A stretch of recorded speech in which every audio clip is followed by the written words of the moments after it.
Today on Pilgrim Radio's His People, Mark Fairchild, on the evidence that the Apostle Paul was possibly a slave.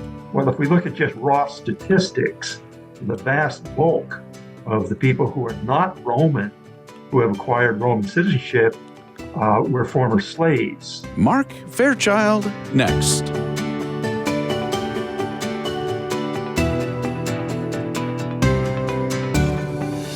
According to retired Bible and religion professor Dr. Mark Fairchild, evidence indicates that the Apostle Paul grew up a slave.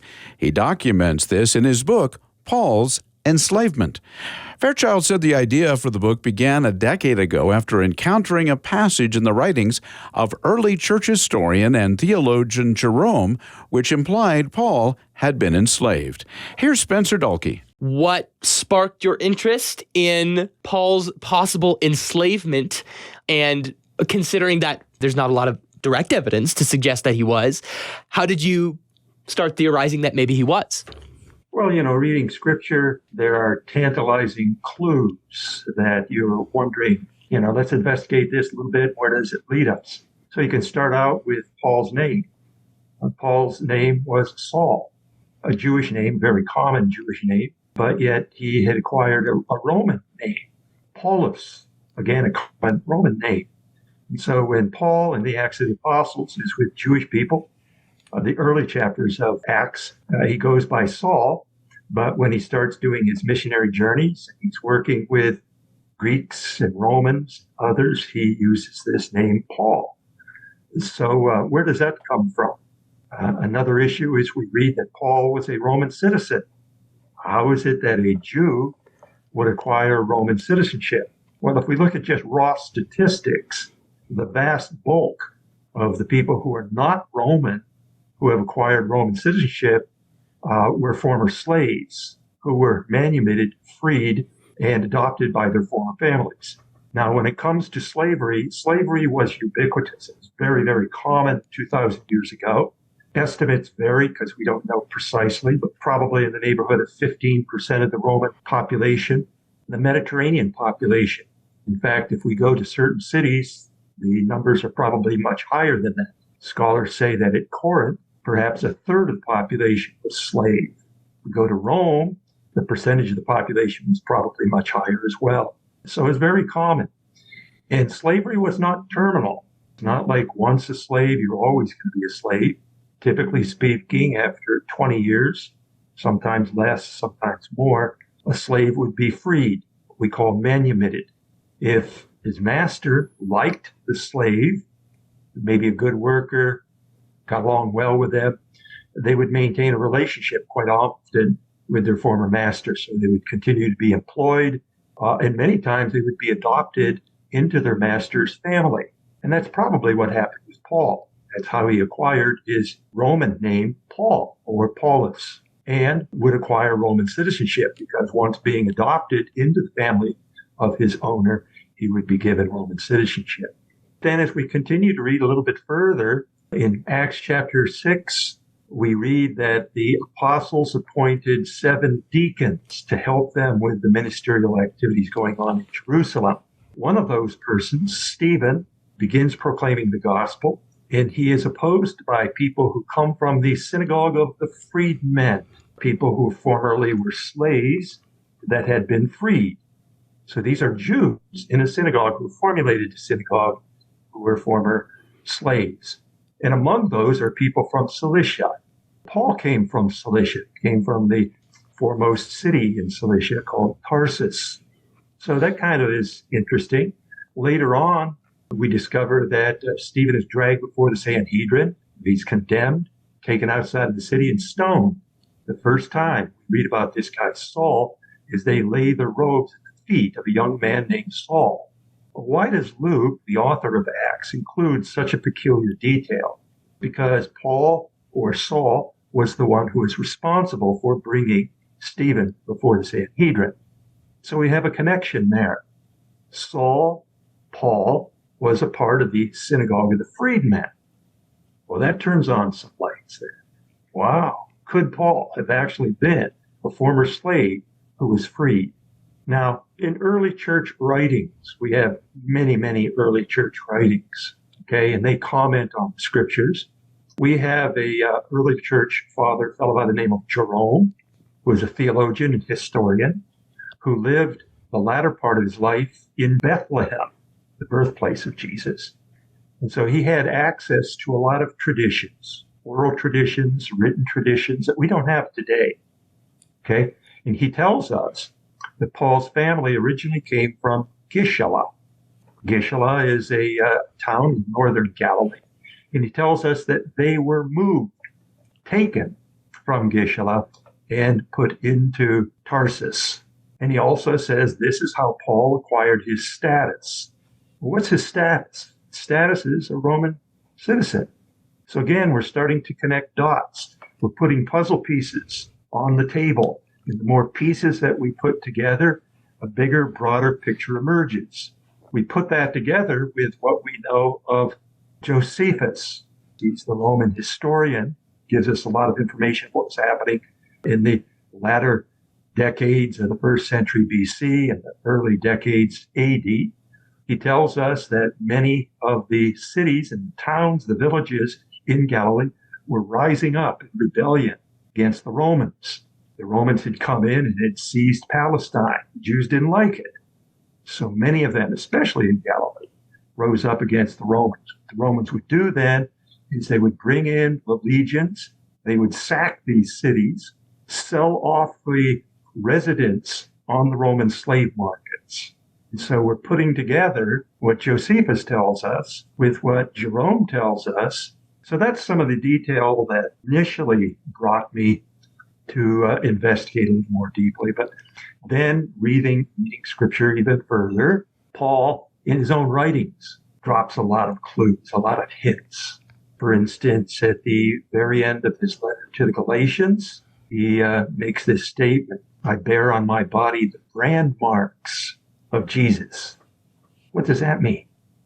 The Greek word that is used there is the word stigmata. And if we look that up into a Greek dictionary, what's called a concordance, the stigmata was a mark of slavery. It could be a brand, like you'd brand cattle, is very harsh. But more commonly what it was is a tattoo. Jews would not be tattooed. They would not deface their own bodies. But if they were a slave, they didn't have any choice.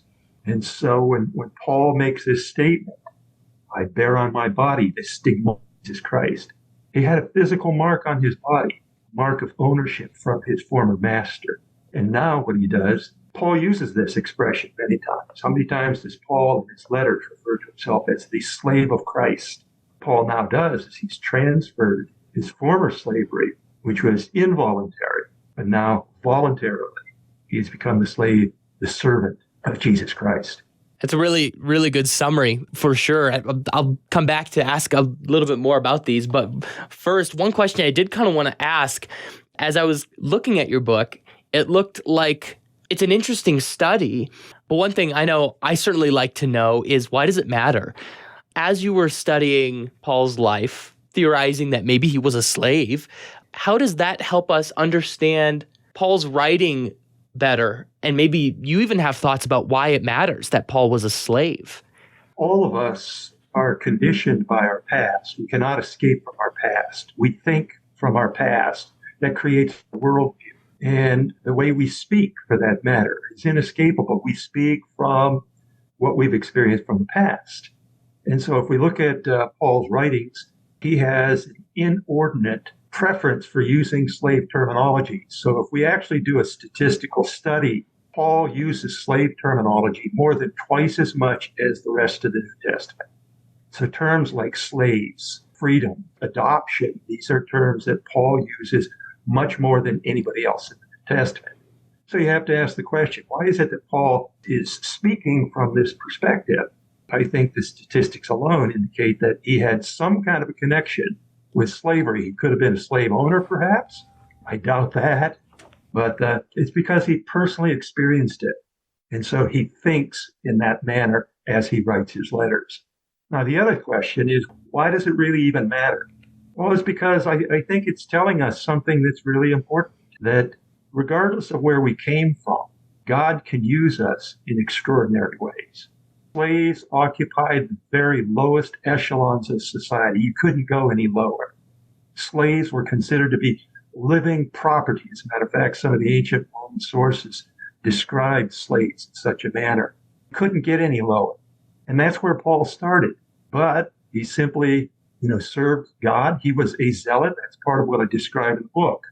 A zealot is a person who is an extraordinary servant of God. And as a Jewish zealot, they would do anything to protect the sanctity of the Torah, that is the sacred scriptures.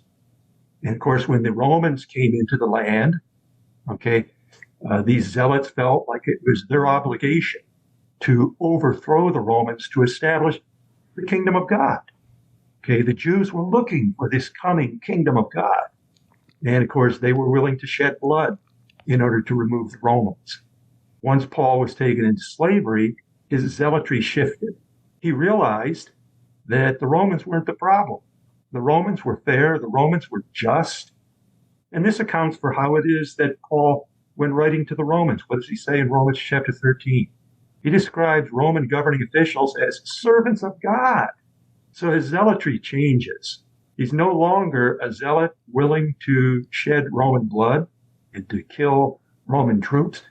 Now he perceives Christians to be the problem because they are the ones who are now desecrating Torah, that is the sacred scriptures. And that accounts for why it is that Paul is attacking, killing, dragging people like Stephen and others before authorities to have them executed. In fact, this is what Paul tells us. He describes in Acts how he was an extraordinary zealot, and that's the reason why he was doing what he was doing to the Christians. However, the Damascus Road changes everything. He realizes that it's all true.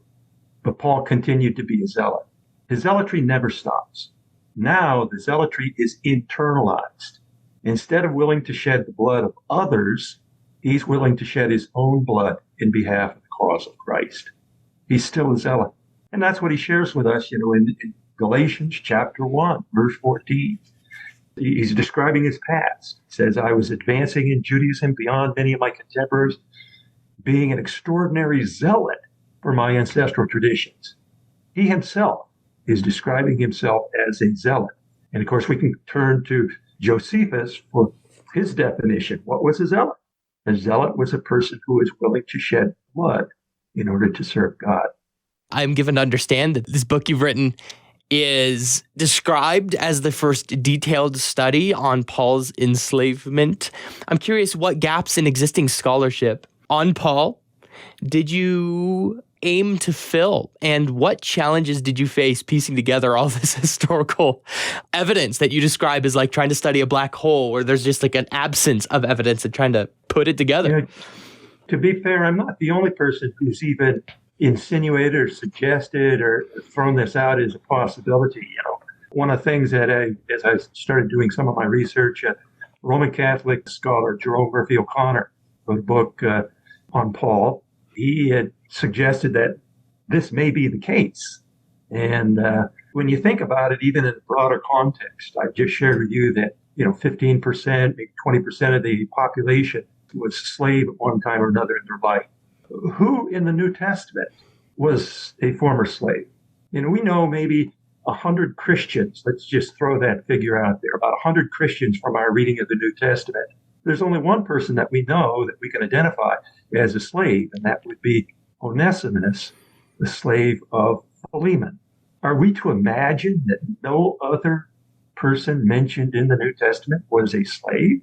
It's just that it's not something that people boast about. It's not something that people talk about. And it's the reason why Paul also in his writings, he doesn't tell anyone that he's a slave because it's not going to further his ministry. Paul says, to the Jew I became as a Jew in order to win more. To the Gentile I became as a Gentile in order to win more. Given that he was a former slave, if he broadcasts this and tells others of it, there's certain people that will dismiss Paul as insignificant. And there's an audience that won't listen to his gospel message if this is more broadly known. So it's not something that Paul is eager to share with others. It's not like he was hiding it.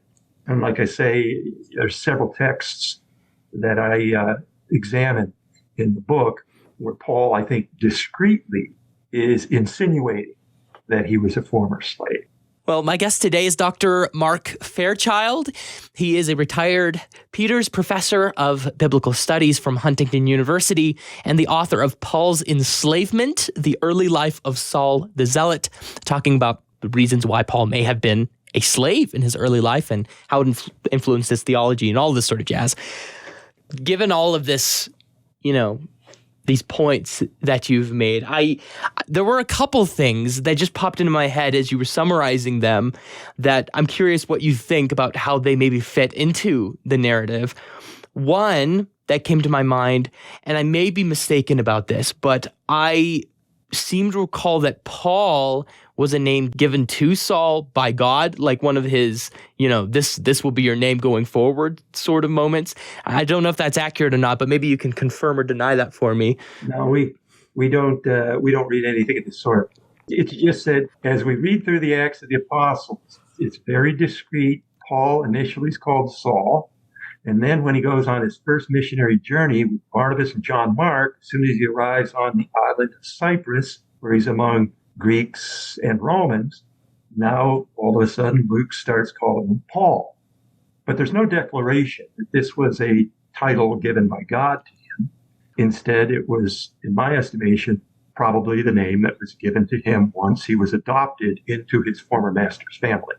I'm also curious what you think about Paul's being a tent maker. I think he describes himself as being a tent maker, yes, either in Acts or in one of his epistles. Yeah, slaves that had skills of various sorts would demand a higher price on the slave markets. Many of the slaves, if they had no particular skills, just became common labor. So they would be assigned to work in the mines, which is almost like a death sentence, because, life was cheap. Or they'd be assigned to agricultural pursuits out into the fields.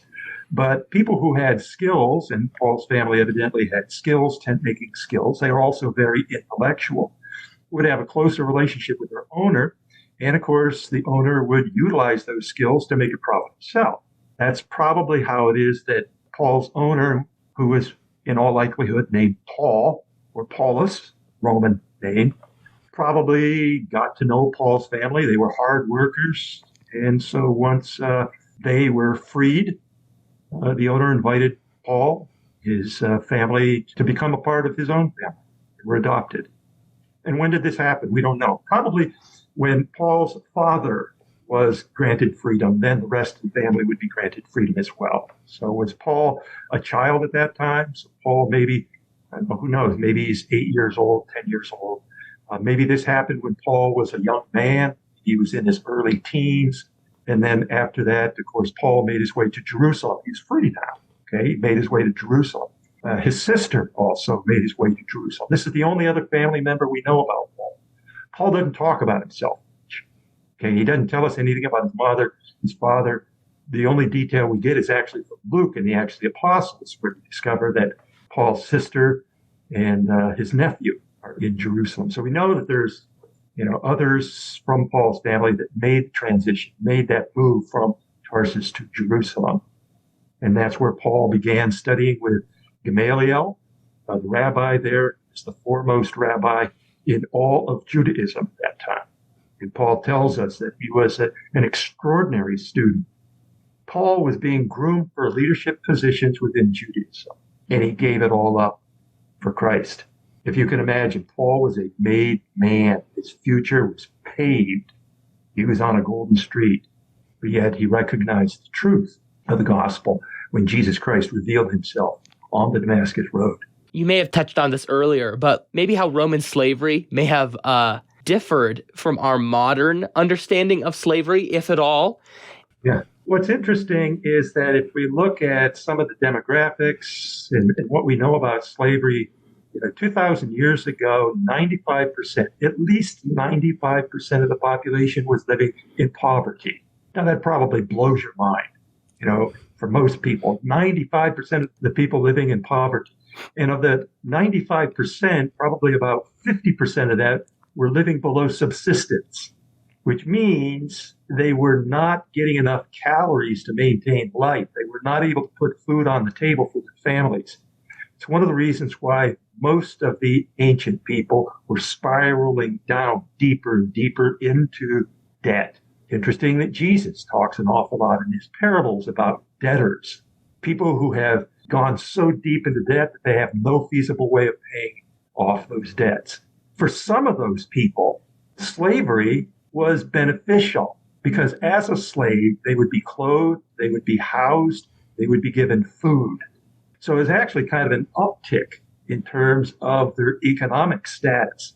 Now, again, their property, the whole issue of honor and shame, they were shamed as such. For some of them, it really wasn't as bad as what we might think about slavery as we saw it here in America and see it elsewhere in the world. Slavery, as I've already mentioned, was not terminal. Some slaves could be paid a small amount of money. We've heard the expression slave wages. Some of those wages are true. They could actually earn a small amount of money. The treatment of slaves varied. Depending upon the slave owner, you could be harshly treated, you could be beaten, life could be miserable, you could be killed. But for other slaves, it wasn't so bad. A lot of it depended on owner. A lot of it depended upon the skills that you brought to the table when you became a slave. And so it varied greatly. And it's not always the doom and gloom that we think of a slave today. It certainly wasn't good. But from where they were starting out, I mentioned 95% of the population living in poverty, destitute poverty. And we're not talking about a government program to help you out. Okay, they didn't have welfare back in those days or anything else of that sort. Life was tough back in those days, and slavery was an entrenched institution, which everybody took for granted. Nobody back in those days, challenged it because there was no feasible way of removing slavery from society. I can think of a couple ways that you might answer this question, but I'll put it to one reason that people look down on the Bible is that Paul doesn't actually seem to explicitly condemn slavery, and in a lot of ways seems to more or less say, okay, he says masters, treat your slaves kindly, but he also says slaves, like obey your masters, things like this. Given Paul's experience, why do you think that is? You have to live 2,000 years ago. It was impossible to remove slavery. Slavery has existed from the beginning of time. All cultures, all the way up to our modern day, have had slavery. And we're doing a lot today, of course, to undo the errors of the past. But again, if you go back 2,000 years, the Romans needed slaves to operate their plantations for agricultural purposes, mining, just the maintaining of culture and the economy. The Romans harshly put down slave revolts. You're probably familiar with Spartacus. Spartacus was a slave who rose up with many other slaves. It caused incredible damage to the Roman culture, but it didn't stop slavery. There were several slave revolts that had gone on. And Paul does not want the Christian faith to be associated with a revolution. If Christianity was associated with the removal of slavery, Christianity would have been wiped out. And Paul wants to basically say, okay, let's start out with the gospel message. That's what's primary. That's what's most important. And then once we establish a Christian culture, then let's start improving that culture by removing other elements of that culture that are inappropriate, okay, that are bad, that are wrong, that are evil. So I think it's interesting to read Paul's letter to Philemon. How does he describe Onesimus? Paul says, I'm sending my own heart to you. And Paul uses not the typical Greek word for heart, cardia, which most of your listeners are familiar with. He uses a different Greek term, splanknon, which indicates his innermost, deepest feelings. Why does Paul express it this way? It's because he knows where Onesimus is coming from. And he makes an impassioned plea to Philemon to do the right thing. And doing the right thing is releasing Onesimus from his slavery. For those people who say that Paul doesn't condemn slavery, you got to read between the lines a little bit there. Paul, when writing to the Corinthians, tells slaves, if you have the opportunity to achieve your freedom, seize the opportunity. Paul recognizes that it's an evil, recognizes that it's wrong, but his hands are tied. Nothing he says or does will ever stop the institution of slavery during the Roman period. He knows that will never happen. and he doesn't want Christianity associated with a revolution, which is distracting from the primary purpose of what he's trying to share with the gospel. Oh, that's very crafty of Paul. I think he talks about becoming, you mentioned this earlier, becoming all things to all people so that he might not be an offense, or something that would prevent the gospel from, going out and reaching. It's really interesting. I think, just as Christianity, I guess, overtook the Roman Empire, it seems slavery fell apart anyway, just by the gospel being planted there and growing up. I guess returning back to Paul's writings, how did this theme of his being influenced by perhaps his early experiences as a slave, how does that inform his theology, and how can it inform our theology? Like, are there mistakes we make because we maybe don't have that background? Yeah, I think it definitely impacts his theology. He thinks of sin, for instance, when writing to the Romans. He describes sin as slavery to Satan. There's nothing we can do about it. Those are the circumstances. And that's what Paul is trying to say as well, is that slavery is a good metaphor to describe the condition in which we live. We are sinful people, and what we need to do is to die to sin, because if a slave were to die, Paul explains to the Romans, his master no longer has a claim over him. So what is Paul saying? He's saying the same thing that Jesus is trying to say, is that you need to be born again. Die to sin so that sin no longer has a claim over you, and then be born again to a new master, and that is Jesus Christ. Theologically, I think this is foundational in terms of what Paul is trying to tell us. Paul talks an awful lot about sin, our attachment to sin, and how it is that we can be released from that sin. You've been listening to His People on Pilgrim Radio. Many thanks to our guest, retired Bible and religion professor, Dr. Mark Fairchild, author of Paul's Enslavement.